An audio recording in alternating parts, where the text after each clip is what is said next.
Hello, आप सबका मेरे चैनल स्पीडिंग ला ज्ञान में स्वागत और अभिनंदन है। मैं आज आपको भारतीय न्याय संहिता 2023 बीएनएस 2023 से कुछ इम्पॉर्टेंट क्वेश्चन सॉल्व कराने जा रही हूँ, जो कि आगामी परीक्षाओं के लिए बहुत उपयोगी साबित हो सकता है। अगर मेरी वीडियो आपको अच्छी लगती है, प्लीज़ लाइक करिए, सब्सक्राइब करिए, कमेंट करिए, शेयर करिए और साथ ही बेल आइकन दबा दीजिए ताकि कोई भी नोटिफिकेशन आपको तुरंत मिल जाए। पहला क्वेश्चन है कि सही सुलेमित युग है। क्या कह रहा है? सही सुलेमित युग है। उद्यापन धारा 308, फिर है लूट धारा 309 सही है।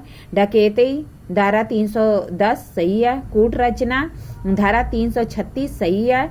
और डी वाला उपरेक्त सभी, तो डी वाला ऑप्शन होगा उपरेक्त सही सभी, क्योंकि उद्यापन 308 में है, लूट 309 में है, डकैती 310 में है और कूट रचना 336 में है। आगे क्वेश्चन है कि आतंकवादी कृत्य किस धारा में दंडित किया गया है। आतंकवादी कृत्य किस धारा में दंडित किया गया है? ए ऑप्शन है कि 111(2), बी ऑप्शन है 112(2), सी ऑप्शन है 113(2) और डी ऑप्शन है 114(3). तो आपको पता है कि 113 में आतंकवादी कृत्य को परिभाषित किया गया है और 113 का खंड 2 में उसका दंड भी बताया गया है, अर्थात सी वाला ऑप्शन सही होगा। आगे क्वेश्चन है कि आतंकवादी संगठन के सदस्यों को दंडित किया जाएगा। जो आतंकवादी संगठन के सदस्य हैं उनको किस धारा में दंडित किया जाएगा? ए ऑप्शन है 113(5), बी ऑप्शन है 113(6), सी ऑप्शन है 113(7) और डी ऑप्शन है 113(8). तो जब हम देखेंगे 113(5), उसमें आतंकवादी संगठन का सदस्य को दंड का प्रावधान किया गया है, अर्थात ए वाला ऑप्शन सही होगा 113(5). आगे क्वेश्चन है कि आतंकवादी को आश्रय देने वाली किस धारा के अधीन दंडनीय, जो आतंकवादी को आश्रय देते हैं वह किस धारा में दंडनीय होते हैं? ए कह रहा है कि धारा 113, बी कह रहा है कि धारा 113(3), फिर जो है सी कह रहा है 113(5) और डी कह रहा है 113(6). तो जब देखते हैं 113(6), वहां पे जो है आतंकवादी को आश्रय देने वाले का दंड का प्रावधान किया गया, अर्थात डी वाला ऑप्शन सही होगा। आगे क्वेश्चन है कि आतंकवादी कृत्य से अर्जित संपत्ति को कब्जे रखने वाले को दंडित किया जाएगा। जो आतंकवादी संपत्ति पर कब्जा रखता है उसे आतंकवाद से अर्जित संपत्ति पर, उसके लिए दंड का प्रावधान कहाँ दिया गया है? ए कह रहा है 113(7), बी कह रहा है 114(2), सी कह रहा है 119(3) और डी कह रहा है 117(5). तो आपको पता है ए वाला ऑप्शन सही होगा 113(7). इसमें ही आतंकवादी कृत्य से अर्जित संपत्ति को रखने वाले को दंड दिया गया है।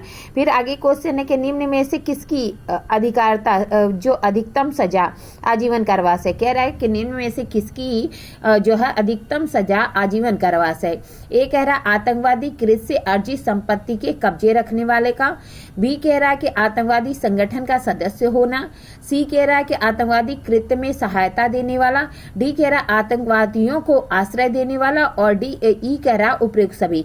तो ये सभी में आजीवन कारावास की सजा है, चाहे वह आतंकवादी कृत्य से अर्जित संपत्ति को जो है कब्जा रखता है, आतंकवादी संगठन का सदस्य होता है, आतंकवादी कृत्य में सहायता करता है या आतंकवादियों को आश्रय देता है। सभी में दंड क्या है? लाइफ इम्प्रिजनमेंट का दंड है, आजीवन कारावास का दंड है। आगे क्वेश्चन है कि आतंकवादियों को आश्रय देने वाला दंडित किया जा सकेगा। क्या कह रहा है? आतंकवादियों को आश्रय देने वाले को दंडित किया जा सकेगा।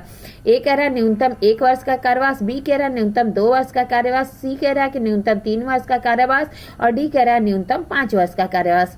तो सी वाला ऑप्शन सही होगा कि आतंकवादी को आश्रय देने वाले को दंडित किया जाएगा न्यूनतम 3 वर्ष के कारावास से।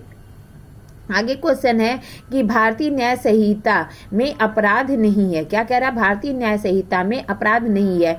ए कह रहा है जारता, बी कह रहा है राजद्रोह, सी कह रहा है प्राकृतिक अप्राकृतिक मैथुन और डी कह रहा है उपयुक्त सभी। तो आपको पता है एडल्ट्री और जो है जारता या फिर राजद्रोह और प्राकृतिक मैथुन, ये सभी को जो है अभी जो बीएनएस है उसमें से हटा दिया गया, जबकि ऐसे प्रावधान आईपीसी में दिए गए थे। फिर आगे क्वेश्चन है कि आतंकवादी को आश्रय देने वाला पत्नी हो तो उसे केवल जुर्माने से दंडित किया जाएगा। सेकंड है कि केवल 1 वर्ष के कारावास से दंडित किया जाएगा। बी है कि 2 वर्ष के कारावास से दंडित किया जाएगा। और जो है डी है कि कोई भी दंड नहीं दिया जाएगा। तो आपको पता है कि अगर आतंकवादी को आश्रय देने वाली पत्नी है तो उसे कोई भी दंड नहीं दिया जाएगा, अर्थात डी वाला ऑप्शन सही है। आगे क्वेश्चन है कि किस मामले में उच्चतम न्यायालय ने पेरेंट्स पैटिया के सिद्धांत का प्रतिपादन किया। क्या कह रहा है, किस मामले में पेरेंट्स पैटिया का सिद्धांत का को मंजूरी मिली थी। ए है अरोड़ा शानबाग बनाम भारत संघ, बी है केदारनाथ बनाम बिहार राज्य, सी है राम नरेश बनाम उत्तर प्रदेश राज्य और डी है कि जोसेफ सलवा राज्य बनाम गुजरात राज्य। तो ए वाला ऑप्शन सही होगा। जो अरोड़ा शानबाग बनाम भारत संघ का मामला है उसी में ही जो है पैसेंटू एथेंसिया को जो हम मान्यता दी गई थी। फिर आगे क्वेश्चन है कि किस मामले में उच्चतम न्यायालय ने कहा था कि पति अपनी पत्नी का स्वामी नहीं है। किस मामले में कहा गया था कि पति अपनी पत्नी का स्वामी नहीं है। ए है जोसेफ साइंग बनाम भारत संघ, बी है गौरव शर्मा बनाम राजस्थान राज्य, सी है कामन काज बनाम भारत संघ और डी है उपरोक्त में से कोई नहीं। तो जो है आपको पता है ए वाला ऑप्शन सही है कि जोसेफ साइन बनाम भारत संघ के मामले में माननीय उच्चतम न्यायालय ने कहा कि पति अपनी पत्नी का स्वामी नहीं होता है।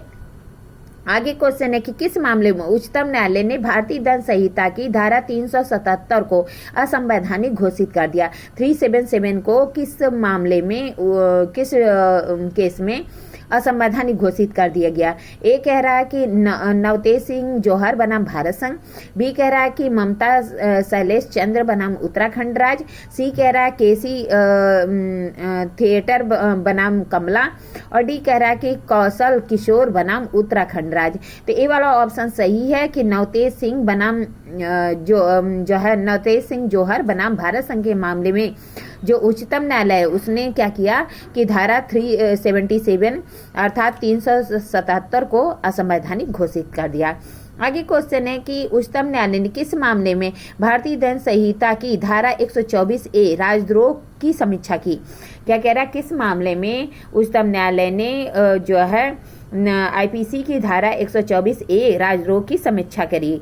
एक है कि केदारनाथ बनाम बिहार राज्य, बी है कि राम नरेश बनाम उत्तर प्रदेश राज्य, सी है कि कृष्ण मूर्ति बनाम कर्नाटक राज्य, डी है अनेश कुमार बनाम बिहार राज्य। तो ये वाला ऑप्शन सही होगा। केदारनाथ बनाम बिहार राज्य के मामले में जो है उच्चतम न्यायालय ने राजद्रोह की समीक्षा करी। आगे क्वेश्चन है कि हत्या और आपराधिक मानव में पहली बार अंतर किस मामले में किया गया था।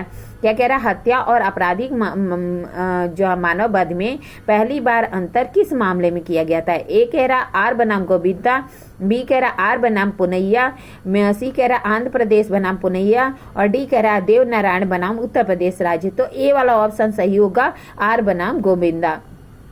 इस तरह मैंने आपको कुछ क्वेश्चन सॉल्व कराए। आगे की वीडियो में और क्वेश्चन सॉल्व कराए जाएंगे। अगर आपको मेरी वीडियो अच्छी लगती प्लीज लाइक करिए, सब्सक्राइब करिए, कमेंट करिए, शेयर करिए, साथ ही बेल आइकन दबा दीजिए ताकि कोई भी नोटिफिकेशन आपको तुरंत मिल जाए। ठीक है, धन्यवाद, थैंक यू।